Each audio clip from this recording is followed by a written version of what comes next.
Good morning mga mamis. Ayan na yung sunflower ko. Tingnan nyo, sobrang taas. Akala ko lalagpas pa sa bahay. Pero ayan, may mga may mga bulaklak na. Ayan ang lalaki ng puno nila. Ayan, ang taas. Ewan ko ba bakit ang taas ng sunflower na to. Dito sa kabila, parehong araw ko lang naman silang itinanim. Pero ayan, kalahating size yung diferensya. May mga bulaklak na rin. Ayan.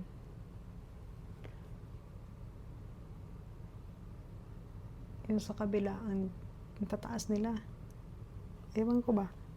Kaya dito na lang ako kukuha ng ng buto para itatanim sa susunod.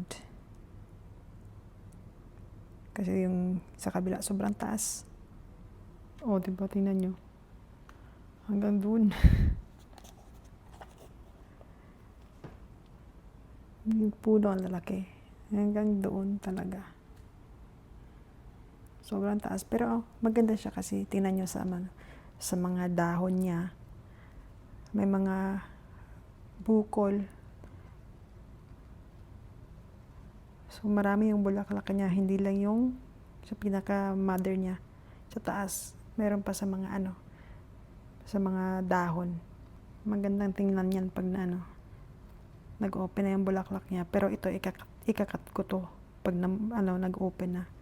Kasi sobrang taas. Ikat ko to tapos ilalagay na naman sa vase.